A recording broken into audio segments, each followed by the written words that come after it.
thanks for tuning in. So on this video, I'm going to show you how to do a roasted shallot mashed potatoes. Here are our ingredients. We have peeled, cleaned, and diced regular Idaho potatoes. You can use any potatoes you have on hand. Then we have some garlic powder, onion powder, some sugar, some chicken bouillon, sea salt, and black pepper. We have shallot, and in the measuring cup, I have a half a cup of heavy cream, a half a cup of vitamin D milk, and some butter.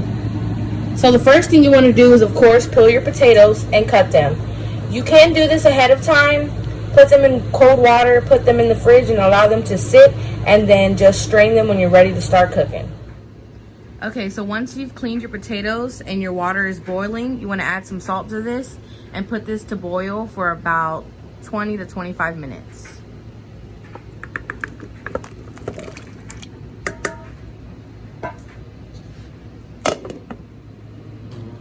All right, so we're going to cut the shallot to get it roasting. We want to cut both of the ends off, cut it in half like that, and then just peel it.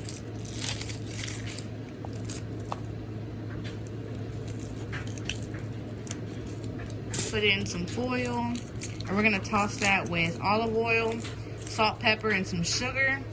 Put it in the oven on 350 and let it roast for about 20 to 30 minutes. Really, you just want to get it nice and caramelized so we can chop it up and add it to our mashed potatoes.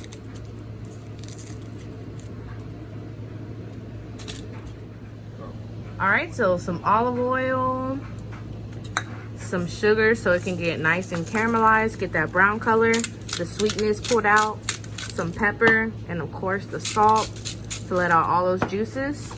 Wrap it up tight, and in the oven we go, 20 to 30 minutes. Okay, next we're gonna heat up our heavy milk and cream and butter mixture. Let that simmer and let the butter melt down for our mashed potatoes. Okay, so now that the butter is all melted and it has simmered for a little bit, we're gonna season it up. Have a little garlic powder.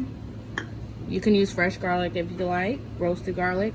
This is a little chicken base. I always like that little extra kick, some flavor. Some onion powder, a little bit more.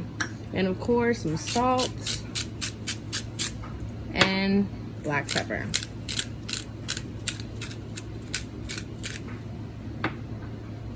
Just mix it well, and we're gonna add this to our mashed potatoes. All right, our potatoes are cooked, they're strained, and now it's just time to mash them. Right now we're gonna go over some few things. This is just a regular masher. Most people have them in their household, works fine. You could have some lumps, but hey, some people like their mashed potatoes lumpy. We have a tamis. This is more of a French thing. It has a mesh wire, and what you'll do is just smash the potato through, and it's real smooth. You can use a food mill, which I do not have, or you can use a ricer, and that's what I'm gonna use today. You get some smooth potatoes. You have 3 different blades. These are 2, and I'm gonna use the fine one to get that nice, good, smooth potatoes. All right, so you're just gonna grab your potatoes, put them in here, and then just mash. See, nice and smooth. And once you're finished with this, you'll add your cream mixture little by little, because you don't want runny potatoes.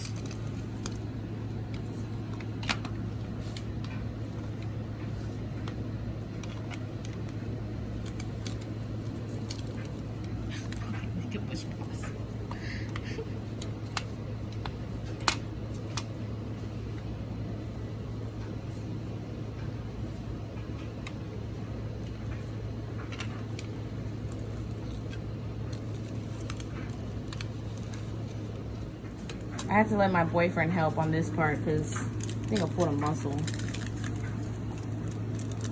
You're way better at this than me. You want to be my sous chef? You know I do. I want to be a taste tester and a sous chef. Oh yeah.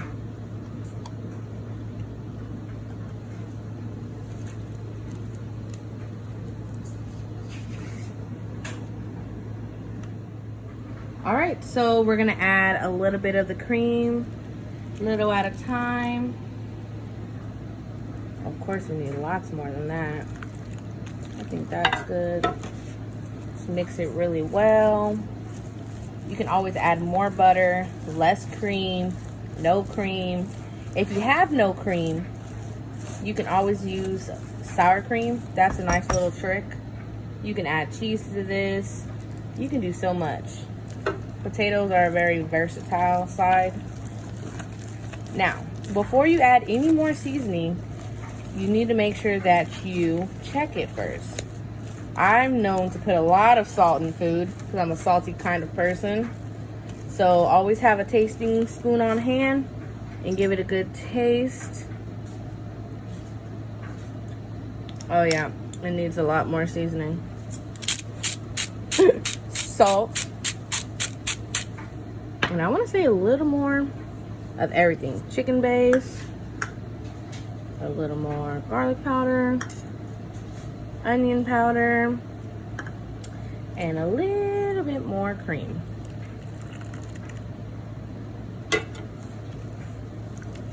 Now just mix this well and wait for our shallots to come out of the oven.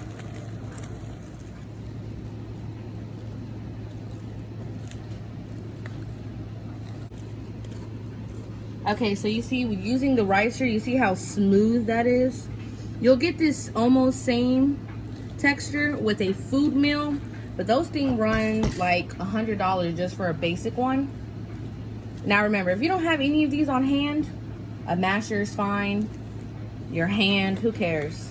It's your potatoes. But a ricer costs about, I want to say I got it $16 at Walmart.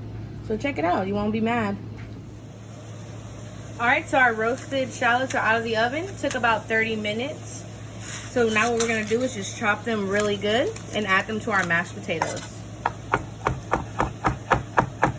Now if you do have a food processor or a blender and you think that's easier, go right ahead, but this only takes a few seconds and you're done.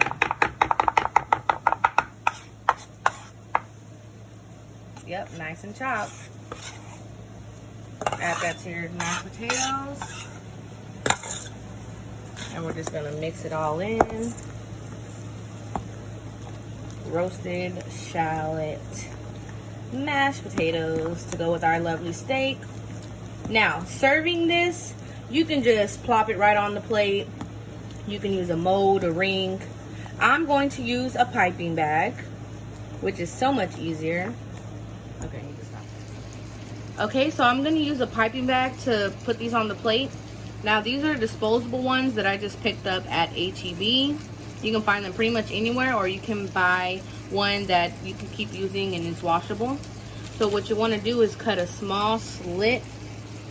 Man, start small, because if you go big, you can't go back. And you can use whatever tips that you have. I like the star tip. And since this has shallots in it, you want it to be wide and open. Now let's just see if that fits.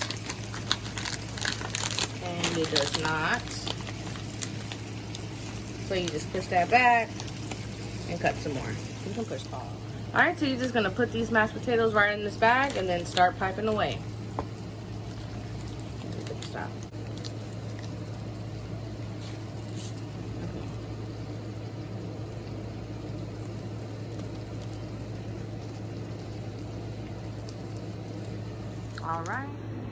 Alright, so this is our thin cut Texas ribeye with the roasted shallot mashed potatoes. It's lit fresh green beans and our whiskey mushroom sauce. Yum.